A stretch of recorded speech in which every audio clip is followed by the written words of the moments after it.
Zoom recording. Okay. Okay, told everybody. We learned really Nishmat Avigdor Chai Avram ben Rachel ben Rachelea Mer Tzvi. The Shema should have an aliyah. I'm going to put on the screen the next Mishnah we're going to do, and you'll be able to see in your volume in your book where it is, which number it is. It's going to be 12, 13, 14. Um, this one here. And go up. Okay. It's chapter 4. The Mishnah is, like I say, 12, 13, 14, 15, so a whole bunch of possibilities, and starts with the name Rabbi Elazar ben Shamua Omer. What I want to do is read the Mishnah, explain just in general, do an overview of what's really the key points here. We're going to learn about Rabbi Elazar ben Shamua because you'll see why it's important to know more about him. And we're going to get to Bezrat Hashem, just this first of the three statements he makes. So let's see what he says.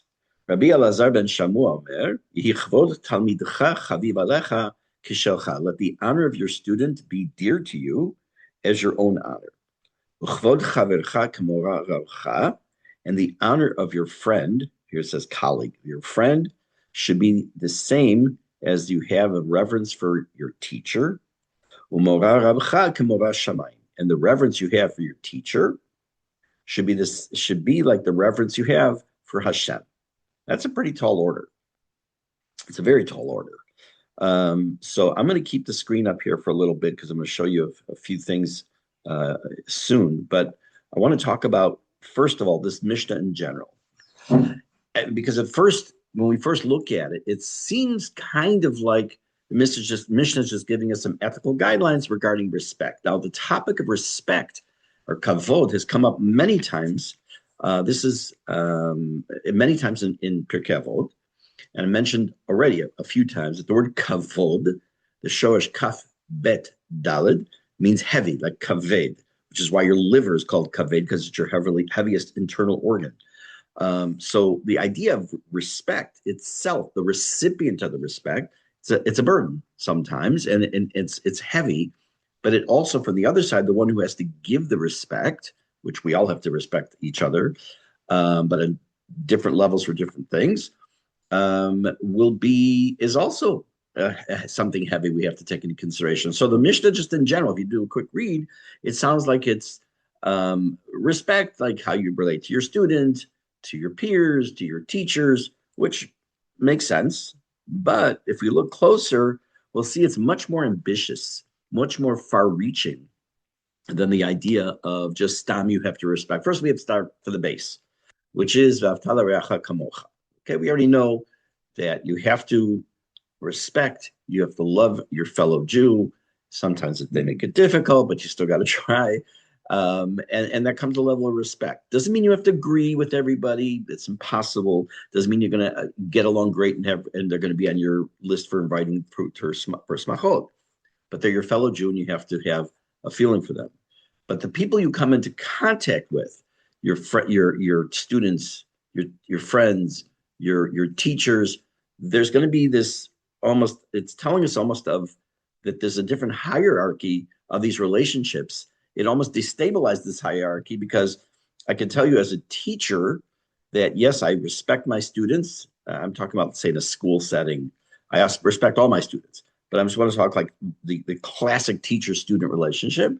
But I'm still a teacher. They're still a student, and there has to be a certain level of respect to me that I would think, not because of me, but because of the position I hold, being a teacher, that it's going to be a little bit different than I have to respect them. But that's not what it says here. Not at all.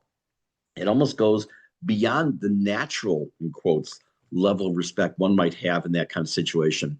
Rabbi Elazar ben Shamua does not simply say, honor your teacher more than your friend, and your friend more than your student, because that's obvious.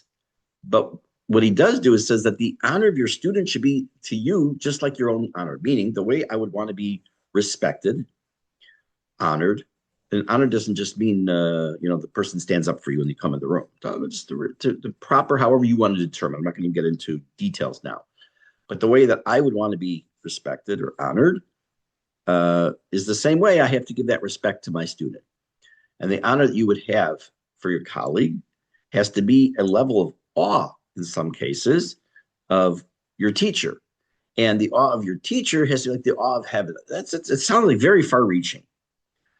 It's almost a ladder that you have to climb instead of being always on the same level. And I'm using that obviously in quotes, but always deferring to a higher level, which he's really telling us in the bottom line is that we have to go through some inner transformations as we relate to our fellow Jews, but not just Jews in general, our inner circle. Because who are we talking about? We're talking about your students. Now, by the way, everyone's a teacher, whether you're officially teaching in a school or on Zoom or wherever it might be. Everyone is a form of a teacher because we all have something we can learn from another person. We already said, who is considered wise? Someone who can learn from anybody. We learned about Achitophel. We talked about him in Navi, who worked for David, and he switched sides to Avshalom, David's son, and Achitophel still had there was still a level of respect because he learned one letter, one halacha, because he's his Rebbe. If you know what I'm talking about, that's great. If not, I just want to put that aside. But what this Mishne really is doing, in a sense, is redefining how we view, I don't want to use the word power, but I'm going to use it in quotes, and hierarchy. I can, in theory, I don't teach in school anymore, but I could, in theory, cause problem for a student in class, right? He's super disrespectful. I can write him up and he can get suspended for a couple of days. The student doesn't have the power to suspend me. Get me in trouble because I did something wrong and I can be called on the carpet. Wouldn't be the first time that happened. You teach enough years, there are things you do wrong, obviously. But the natural flow of things that the teacher has a certain position of authority over the student. So the instinct would be the deference is downward heading upward, meaning the student has to give a higher level of respect to the teacher to his colleague, and the colleague to his teacher.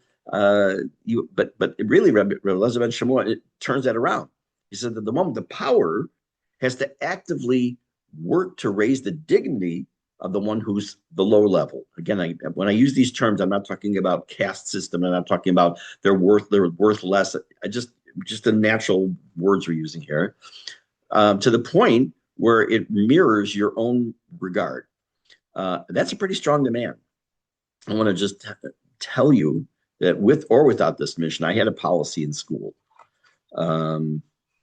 Had with two topics. One was respect and one was trust.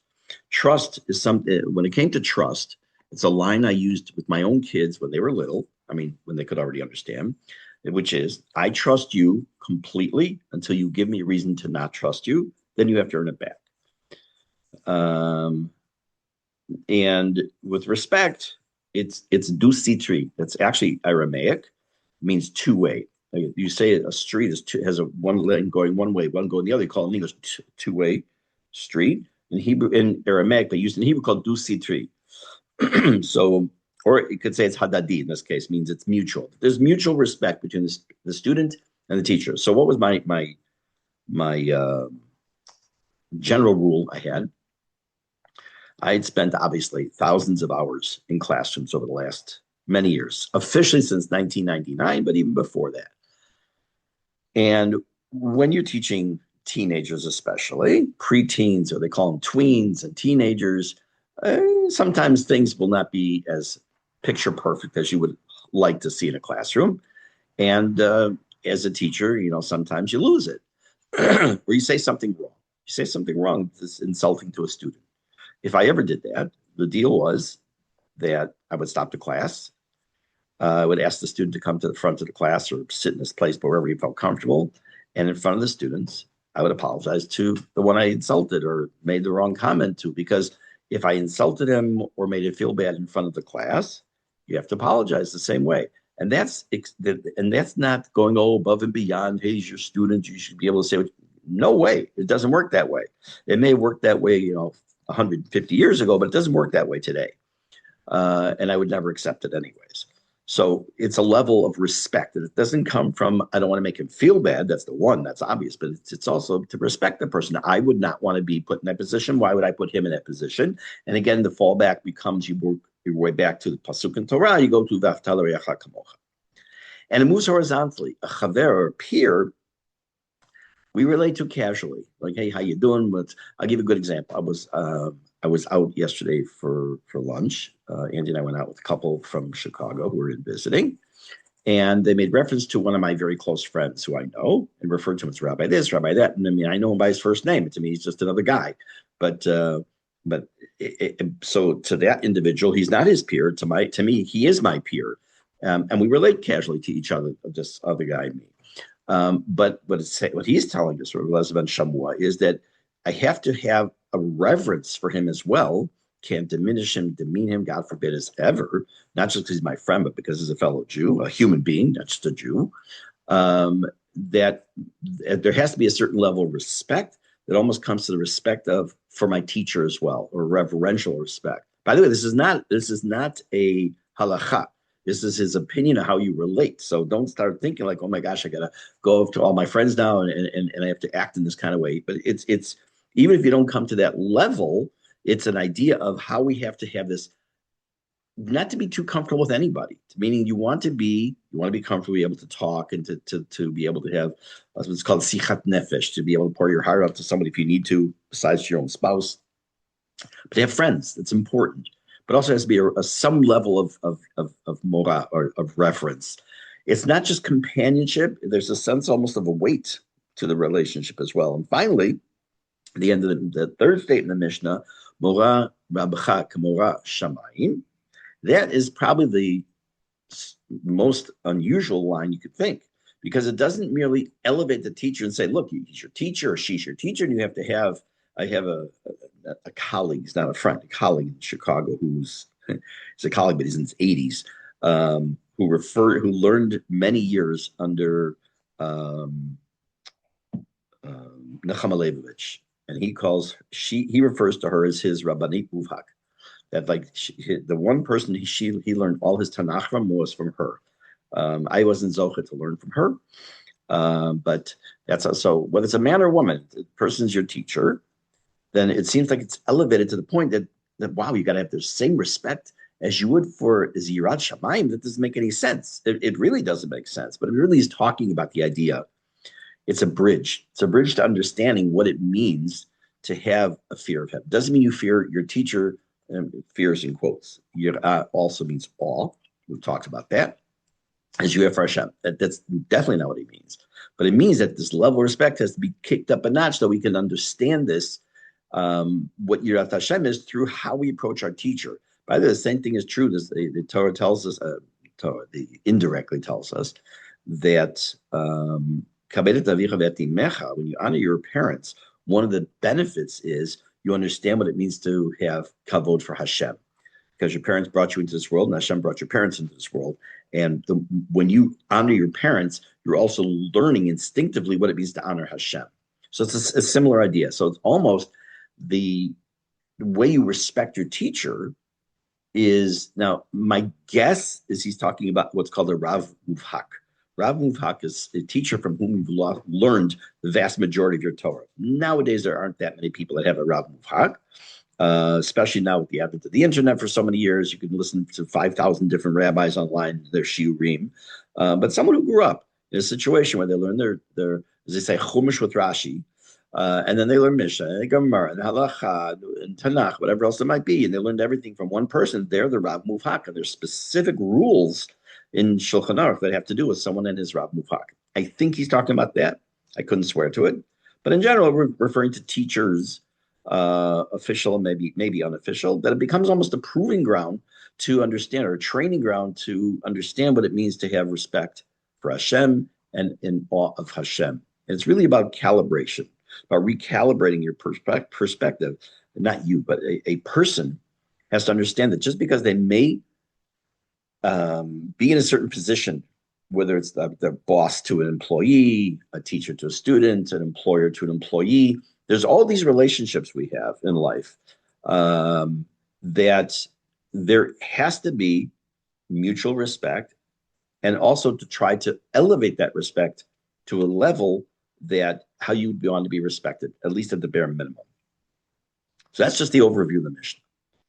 I want to talk a couple minutes, maybe more than a couple minutes, about Rabbi Elazar ben Shamua.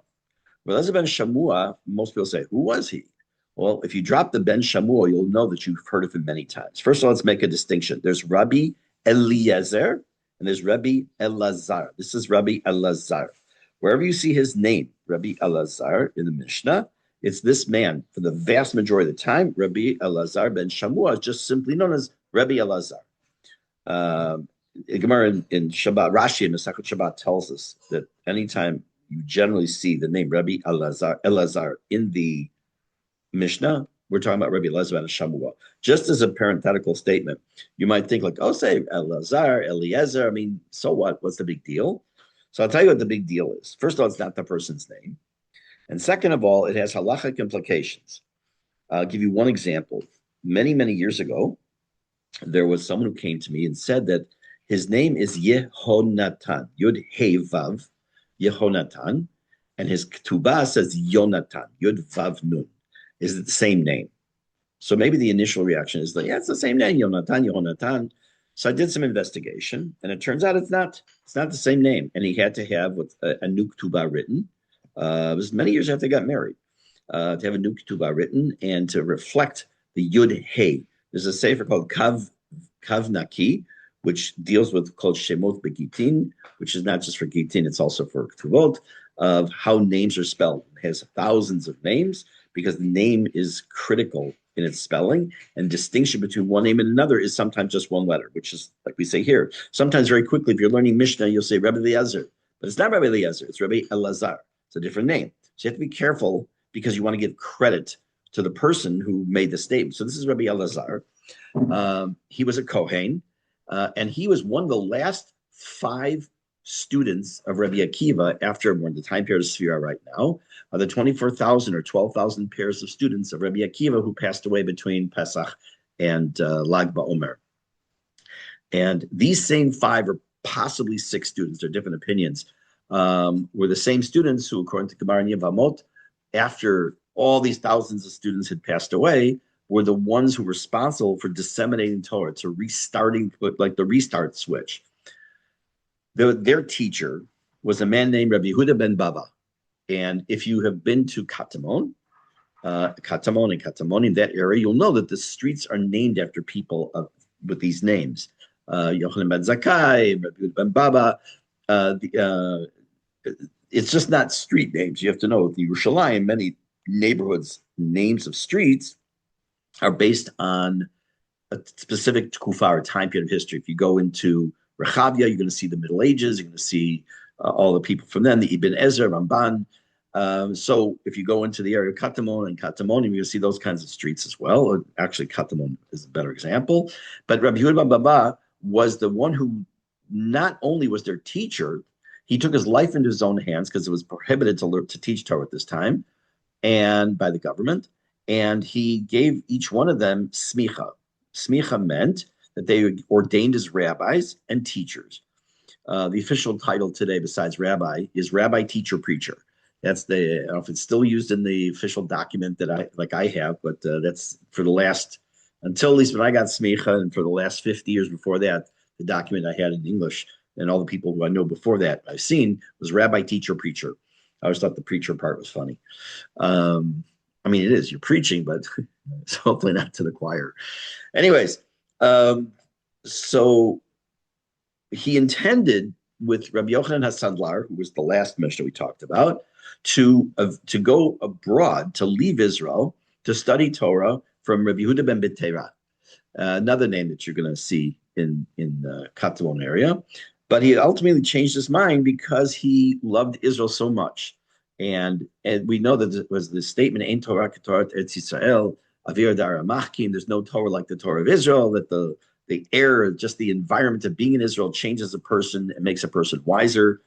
I personally have talked about this before in different classes, that it's 1,000% true. Doesn't mean I'm a smart guy, it just means that my perspective in life and things and how I teach and what I teach and how I see things radically changed from the time we made Aliyah, and I attribute it completely to being in the land of Israel. Um, Rabbi Elazar ben Shamua had a base to make this Mishnah, to make this statement. I've said many, dozens and dozens of times since we started Pirke Avot that when a rabbi in a Mishnah is quoted as saying something, vast majority of the time, there's a history to why he is saying that. So Rabbi Elazar ben Shamua had a reason and a background to say, let the honor of your student be as dear to you as your own. Because he himself realized how much his rabbi, whom he entrusted with teaching, Rabbi Yehuda ben Baba, who gave him smicha and wanted to teach, he was willing to give his life for his students. Remember, Rabbi Yehuda ben Baba was willing to take his life in his own hands to teach Torah. So he could have said, what do I need this for? I can learn, I'll just learn in secret. No, he was willing to put himself out there that just in case that he would potentially be executed for teaching, that so Rabbi Elazar already gets this in his idea, in his brain, that the respect that let's just say the honor of for your student should be as dear to you as your own.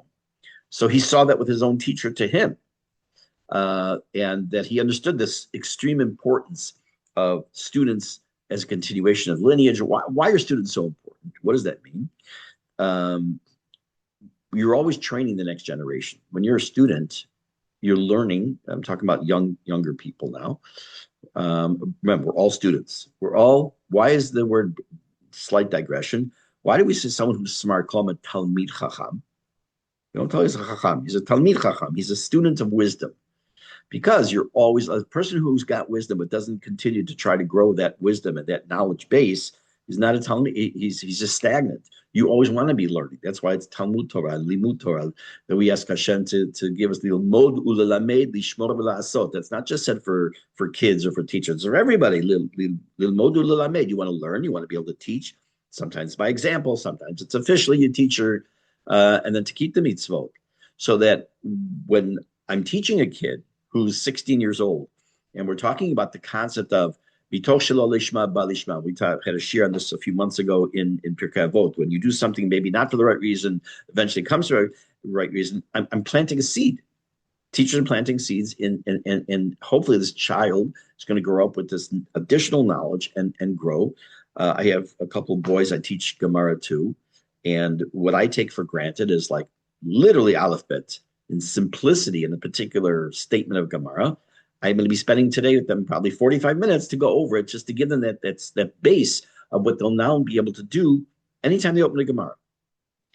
And so you're planting for the future. So what you're really thinking is, why should I have that level of respect or that kavod for them, just like I would want for me? Because they are me. They are me 50 years ago, or more. So that's how I look at it, what Rabbi Elazar is telling us. So Rabbi Elazar's contemporaries realized how careful one had to be respecting each other's, their colleagues, because Rabbi Akiva's students died, it says, Shelo nagu kavod zeh b'zeh. They didn't respect each other. Now, I have all kinds of problems with that whole topic to begin with, but that's my own problem. We're not going to get into it now, maybe another time, but it's a very big issue, a very interesting historical issue, and one day maybe we could talk about it, but not now. So Elazar was also very adept at keeping his word. We've in the Gemara many times the question is asked of older rabbis, Bameh, I'll say it in English, like, what did you do to gain longevity? What is it that made you live a longer time?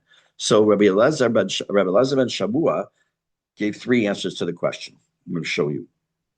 Shalu Talmidav Rabbi Elazar ben Shamua. And again, this is a question of Bameh Rachta Yamim. And how were you zoche to a long life? He supposedly lived to 102, which is astronomically long in his time period. This is a question that's asked in many different rabbis in many different places in Gemara. So they asked him, what is it that you did? How do you think, or what do you see yourself as being very careful on in your life, that maybe because of that, you lived a longer life? Note, I didn't see that I can remember, with one exception. No one said kibud avim, which was interesting. So I don't know. But in any case, so he says like this, Amar lahem. So Rabbi Elazar ben Shamua answered, Miyamai lo asiti kapendari lebeit hakneset. I'm going to come back to this. This means you can't make the shul a shortcut. I'm going to come back to it because there's daily implications. Velo pasati al am kadosh. I didn't walk on the heads of the holy nation. I will explain that. Velo nasati kapai below bracha. I never got up to duchen as a kohen without first making a bracha. I'm not going to talk about the last statement at all. I'm going to go in reverse order. Lo pasati al am kadosh. The way that was done sometimes, historically learning, was that the students, there weren't desks necessarily. The people would sit on the floor. The Rav would come in and go up to the front and sit in the front and teach the students while they were sitting on the floor.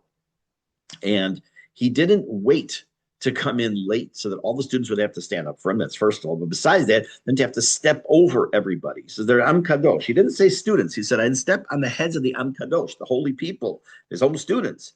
So we see that he had this level of respect for his students as well, just like he said we should have the level of respect for our students. Now, this first statement, Lo asiti kapadai lebeit hakneset. This is what I want to mention because it has, people mess up with this one a lot. I want to make sure it's clear. Actually, I should put it in yellow so you can see it distinctly. Kapandari is the Aramaic word for shortcut. So I want you to picture the shul you daven at. I'll use Pnei Shmuel local shul here as an example. You walk in, in the main area of the shul itself, which in English is called the main sanctuary, there are two doors, one in the back of the shul and one near the front side of it, to the left of the shul itself. If you walk in one door, you daven, you go out the other door. It makes no difference. But let's say, for example, you wanted to just go into the shul and cut through and go out the other. You come in one door and cut through and go to the other door. You're not allowed to do that. It's asur. It's in the Shulchan Aruch. It's quote says, Lo taseh kapandar lebeit hakneset. You're not allowed to make a knesset a shortcut. What happens? You want to go through? What do? Or you're also not allowed to go into the shul, stam, and walk out. Let's say, for example, you're looking for somebody. So you either look from the door, or if you do go in to look for somebody, you should sit down in the seat, say the words Ashrei Yoshvei Veitecha Od Yalucha Sela, because it's about sitting in the house of God, and then you can get up and go do what you need to do. Same thing true if you want to cut through the shul. You can sit down, say a pasuk, and then continue. Okay, so that's one way. But there's another way that's not as well, and people may know that or may not. One way that a lot of people are thinking that people don't know is that on the men's side where there's the bima, the middle of the shulchan where you put the Torah, so there's 100% of the time, I would say, I don't know, less. I don't know. I haven't seen any like that. There's two different sides you can come up from, whether there's stairs or it's a ramp or it's the same, whatever it might be. You're not allowed when you actually, let me tell you the positive. When a guy gets it on the out to the Torah, so what's he supposed to do? He should go the quickest route from his seat to the bima to get to his aliyah. And then whatever side he came up on, he's supposed to go down on the opposite side and then make his way back to his seat. So you wanted the shortest route to, longest route back, and you don't go down the same way you came up. That's the proper way. What I see a lot, everywhere I've been, is people who are on one side of the, forget getting aliyah. They're just on one side of the bima. They want to go to the other side. Instead of going around, they cross over. They go up one set of stairs, and they go down across the bima and go down and go the other way. Can't do that. You can not only not make the shul itself a shortcut, you can't make the bima a shortcut. That you can't do either, the area of the shulchan. So what he's telling us here is that one of the things that he was very careful about in his lifetime was not to make a kapandari to the Beit HaKnesset, and he believed that was one of the reasons he maybe had lived a longer life. But for our purposes, as let's say, l'tzorach hanyan, for what we need, lo pasati al am kadosh meant that he did not step over the heads of his students because he had such respect for them. Look, a teacher could just, get out of my way, whatever. I've seen, unfortunately, I've seen some very good teachers, and unfortunately, I've seen some, let's just say, not so very good teachers. But he was cautious. He was cautious in respecting his students as well. And it's possible that because of his amazing attitude towards the student, he was well known for this, that he gained so many students. He had a tremendous following of students. The Gemara in Eruvin tells us about how many students he had. He said that when the doorway to the hall, the study hall would open, like all these students would just pour in just to hear his Torah. There are people who will go out of their way to hear certain speakers, certain teachers, because they're wonderful. They're just wonderful. Sometimes you can gain a lot, as I've said before in Pirke Avot class. You can gain a lot by just watching somebody, male, female, adult, not adult. Tell you a story just happened with me. My wife and I were away for Pesach in a hotel, and there was one guy, more than one, but there was one particular case that was there with his elderly parents. He was probably my age, and his parents were probably like my mom's age, probably in their upper 80s. And I happened to observe him, how he dealt with his parents. Every meal, every time there was the coffee and cake, every time there was an azakan, they had to go down to the miklat. He happened to see cross paths a lot, and it was absolutely incredible. I didn't know the man. I didn't know him. I've seen him before in prior programs, but I didn't know who he was, and I just thought it was absolutely incredible. I went over to him on the last day of the program, maybe the second last day. I said, "Listen, you don't know who I am. I don't know who you are, but I just have to tell you that." As we know from, I said, we know from Pirkei Avot, and we know just logically, you can learn a lot by observing and watching other people and learn from everybody. And I want you to know, I've learned a tremendous amount of what it means to do kibbud av v'em in somewhat of more difficult circumstances. To do kibbud av v'em when the parents are healthy and young, and it could be easy, quote unquote. But when they're older, it becomes much more difficult. And his response was a very muted thank you. He says, evidently he's only had to do it he says, he says, I don't know if I can keep this up. Meaning that if he's only there for the week with his parents, it was very difficult. And I could see it was very, very heavy for him. Again, kavod, kaved, heaviness, but it was amazing. So it was the same. I said, if someone wants to see what does it mean to kibbud av v'em, it's okay, just watch him. Right. I would also say watch my brother and sister as well. Baruch Hashem. They have the mitzvah beyond my abilities right now because I'm here and my mom's there. But the same thing is true with teachers. That there's some who just will gravitate towards a certain teacher or speakers, like watch him, listen to her, follow her. And it's amazing. The Mashgiach in Lakewood, Matisiel Solomon, I couldn't have been from a more different background and hashkafa in life than he was. But if he were alive and he came to speak locally, I would run to listen to him. Besides being a phenomenal orator, he always had an amazing message. He wrote books, beautiful, fantastic books. So you could always learn from somebody. And this is what he drew in students because of this. And therefore, because of that personality, he understood. He wasn't foolish, and he wasn't being a person who was being full of himself. But he understood the power of what it means to be a teacher, that he said the statement that he did. Again, you see that the statements of the rabbis in Pirkei Avot is informed by their own personal history. But in addition to his longevity, he did unfortunately have a tragic end. And some of you already may know this. On Yom Kippur, there is the Eila Ezkara, the 10 martyrs that span over a period of, I think it's 150 years, 120 years. I don't remember exactly how many. It's not the same generation about the 10 martyrs who were killed al Kiddush Hashem. And while he was being taken out to be executed for torture, he asked to be able to keep one more commandment because he was taken out just before Shabbat. It was Erev Shabbat, just before sunset. And he wanted to be able to keep one more mitzvah, that of Shabbat, before he was executed. And the bad guys did not care what he wanted. And he starts to say Kiddush on what? I don't know. Maybe it was just the paragraph. And when he got to the words, Asher bara Elohim la'asot, that God created, they killed him.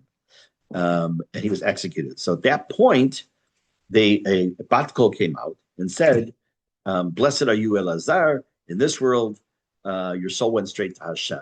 Because this is Asher bara Elohim la'asot was the last thing he said. I think, let me just see something. I think, yeah, this is it. I cut and pasted the one paragraph in the Eila Ezkara, the 10 martyrs from Yom Kippur. We say it both on Yom Kippur and on Tisha B'Av. They're different versions between the two. The one on Yom Kippur is longer. But this is the one that is about Rebbe Elazar and Shamua.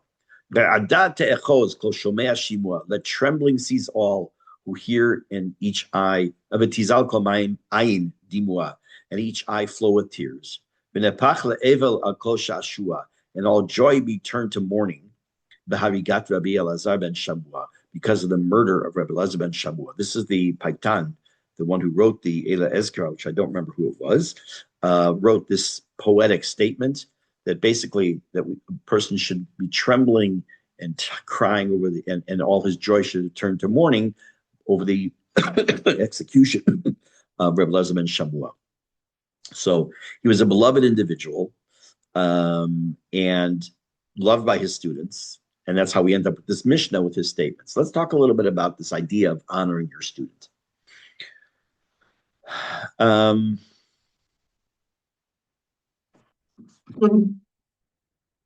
There is a tendency, and sadly, we've all seen this with certain individuals, whether in our own lives or in our children's lives or our grandchildren's lives, where, and again, I'm going to talk right now about actual teachers, not the fact that everyone is a teacher of some form, but teachers, whether they're teaching in a school or they're lecturers or they have groups that they teach, whatever it might be.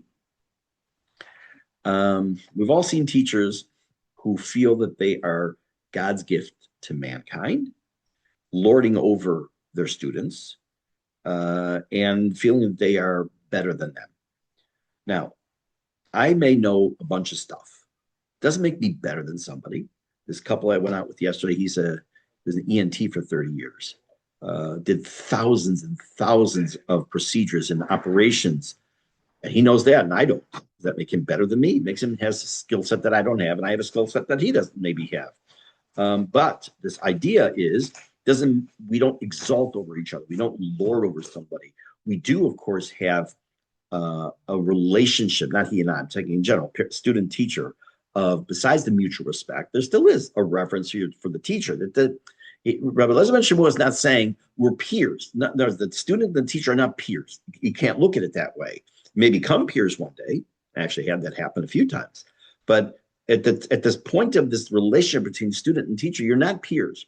So but you still have to have a certain level of respect to make that part. But there's still a respect that has to be held by the student for the teacher that holds them to a level of a certain level of reverence, so that they can, because once it becomes just your peers, it changes things, obviously. Like, hey, I had a student once, only once. And I found out later he had problems. I felt bad at my response to him. I told him. He came over to me one time. I had him, he was my student in a meet. Meet? Yeah, it was at a meet, I think. And he comes over to me. I was sitting at break. It must have been on a bench or something. He sits down next to me. He puts his hand around my shoulder. No problem. He goes, "Achi, ma kore?" So I took his hand. I took it off of me. In a very nice way, I said, "Ani lo ach shelcha. Ani rav shelcha." Now that I'm not your brother, I'm your teacher. Now that's not a power play. That's not about my saying I'm better than you. But it's important also, besides the fact that I respect this person, I respect them in class and I give them proper deference and everything else, but there still has to be this bit of distance, this bit of I would say kavod, so that he'll be open to hearing what I have to say.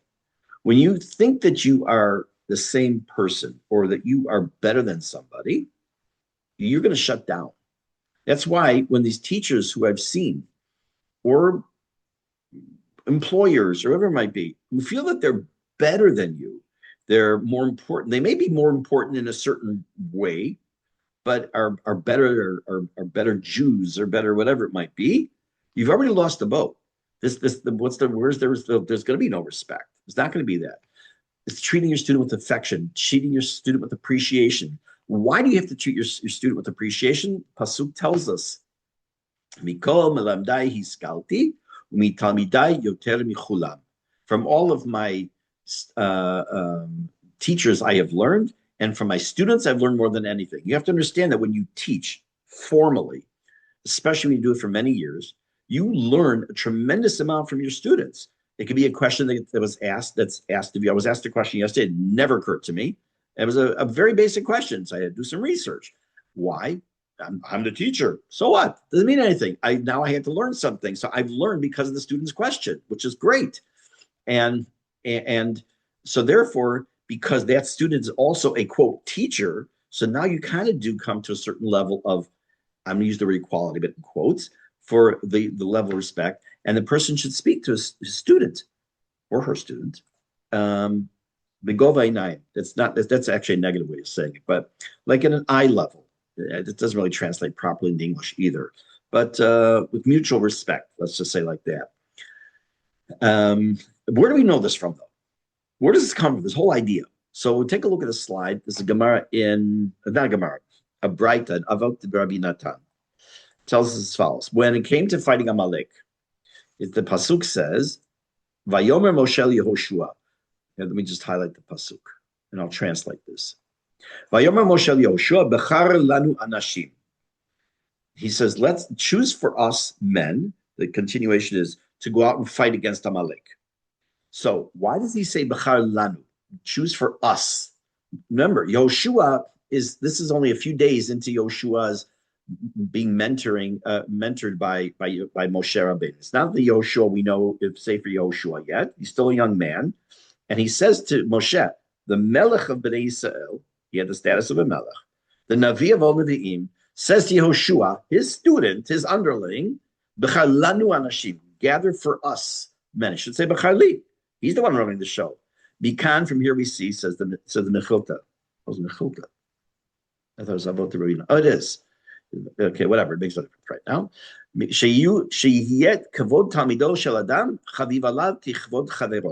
That the honor of your student should be equal to you as that of your friend. And this is a little different than our Mishnah. And we learn all this from Moshe. How? Moshe didn't say choose for me, men. Choose for us. Asau kimoto. He made him an equal. Anashim. He said people should be gathered for us. Anashim giborim anshe yirechet. Fine. So we see from this interaction between Moshe and Yehoshua, this general idea, which then gets filtered down to this man, Rebbe Elazar ben Shamua, who lives this himself, and then puts this into writing into this Mishnah. So we only really got through one of the three statements he makes. Bezrat Hashem, next week we will do the next two statements, what he said. And in the meantime, wish everyone a Shabbat Shalom, and thank you for being here today.